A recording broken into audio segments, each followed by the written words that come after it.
মিষ্টি আলু vitamin A সমৃদ্ধ, যা শিশুর জন্য খুবই স্বাস্থ্যকর এবং শিশুর বৃদ্ধিতে এবং হাড় মজবুত করতেও সহায়তা করে থাকে।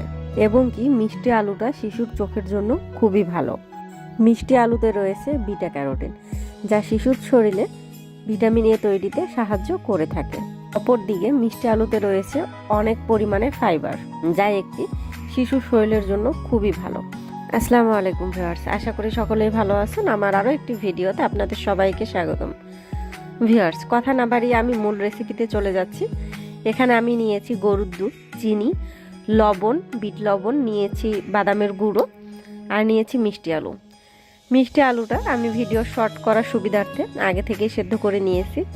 ভিউয়ার্স, আমি এবার হাতের সাহায্যে ভালো মতো মিষ্টি আলুগুলো ম্যাশ করে নিব। আমি বাদামের গুঁড়োটা নিয়েছি প্রায় তিন ধরনের বাদাম একসঙ্গে সমন্বয় করে আমি গুঁড়োটা করেছি। আমি প্রায় কম বেশি সব খাবারে একটু একটু করে কিন্তু বাদামের গুঁড়োটা অ্যাড করে থাকি। তো এখানে মিষ্টি আলুতে আমি বাদামের গুঁড়োটা দিয়ে দিলাম, দিয়ে ভালো মতো আবারও মাখিয়ে নিচ্ছি। আমি এই মাখিয়ে 5 মিনিট রেখে দিব। এবার চলে যাচ্ছি রান্নায়। এখানে আমি ঘি ব্যবহার করেছি, আপনারা চাইলে ঘির পরিবর্তে বাটার বা তেলটাও ব্যবহার করতে পারেন। কিন্তু ঘি বা বাটারে থাকা যে গুড ফ্যাট, সেটা কিন্তু বাচ্চার শরীরকে মোটা করতে সাহায্য করে এবং বাচ্চার ব্রেন ডেভেলপমেন্টে কিন্তু সাহায্য করে থাকে। তো এখানে আমি দিয়ে দিলাম মিষ্টি আলুর পিউরিটা। ভিউয়ার্স, আজকে আমি আপনাদের সঙ্গে শেয়ার করব কিভাবে আমি আমার বাচ্চার জন্য মিষ্টি আলুর হালুয়া রান্না করি। এটা খুবই মজাদার এবং সুস্বাদু। বাচ্চাকে যখনই বানিয়ে দিই খুবই ভালোভাবে কিন্তু এই খাবারটা আমার বাচ্চা খেয়ে ফেলে। আশা করছি আপনি যখন বানাবেন আপনার বাচ্চাও কিন্তু খুব ভালোভাবে এই খাবারটি খেয়ে ফেলবে। তো এখানে আমি দিয়ে দিলাম গরুর দুধ। আপনি যদি আপনার বাচ্চাকে গরুর দুধ না খাওয়ান, সেক্ষেত্রে কিন্তু আপনারা যে দুধটা ব্যবহার করেন, মানে যদি ডিব্বার দুধ খাওয়ান, তো সেক্ষেত্রে কিন্তু এই কৌটার দুধটা আপনারা ব্যবহার করতে পারেন। আর যদি কৌটা না খাওয়ান, কোনো দুধই না খাওয়ান বুকের দুধ ছাড়া, সেক্ষেত্রে আপনারা এখানে পানি দিয়ে এই খাবারটা কিন্তু রান্না করতে পারেন। পানি দিয়েও কিন্তু খুব ভালো হয়। আমার বাচ্চার যখন 1 বছরের নিচে বয়স ছিল, আমি কিন্তু গরুর দুধটা এখানে অ্যাড করতাম না, তখন আমি পানি দিয়ে এই খাবারটা রান্না করতাম। মাশাআল্লাহ, আমার ছেলে কিন্তু খুব ভালোভাবে এই খাবারটা খেয়ে নিত। এখানে আমি সম্পূর্ণ দুধ কিন্তু দিয়ে দিয়েছি। এখানে আমি সম্পূর্ণ 1 পোয়া দুধ ব্যবহার করেছি।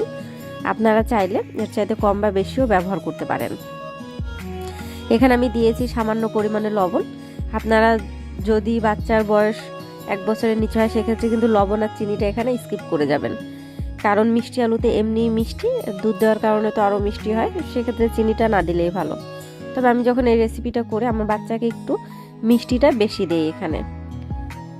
তো এখানে আমার দেখতে পাচ্ছেন ভিউয়ার্স, বলক খুব সুন্দরভাবে চলে আসছে এবং এটাও কিন্তু ঘন হয়ে এসেছে। এখানে আমি দিয়ে দিচ্ছি বিট লবণ। এই বিট লবণটা দিলে এই খাবারের স্বাদ কিন্তু অনেক গুণে বেড়ে যায় এবং আমার বাচ্চা খুব ভালোভাবে খেতে পারে এই খাবারটা। এর জন্য যখনই আমি এই খাবারটা রান্না করি, এখানে আমি বিট লবণটা ব্যবহার করি। এই বিট লবণটা আমার বাড়ির তৈরি। আপনারা সবসময় চেষ্টা করবেন একই খাবার বাচ্চাকে না দিয়ে বিভিন্ন ধরনের খাবার বাচ্চার সঙ্গে শেয়ার করার। এবং এই খাবারটি আপনি চাইলে 6 মাস থেকে শুরু করে 2 বছর বয়স পর্যন্ত আপনার বাচ্চাকে খাওয়াতে পারেন। আপনার চাইলে ঘনত্বটা আপনার পছন্দ মতো করে নিতে পারেন। আমি এখানে একটু হালকা ঘনত্ব রেখেছি। আমার বাচ্চাকে আমি অত ঘনত্বটা খাওয়াই না, ও একটু পাতলাটাই পছন্দ করে, খুব এনজয় করে এই খাবারটা। তো ভিউয়ার্স, আপনারা বিভিন্ন সময় বিভিন্ন ধরনের খাবার বাচ্চাকে দেওয়ার চেষ্টা করবেন। আর এই খাবারটি আপনি সকালের নাস্তা হিসেবে দিতে পারেন, খুবই ভালো উপকার হবে, বা বিকেলের। তো সবাই ভালো থাকবেন, সুস্থ থাকবেন। আজকের মতো এই পর্যন্তই। দেখা হচ্ছে নতুন কোনো ভিডিওতে। আল্লাহ হাফেজ।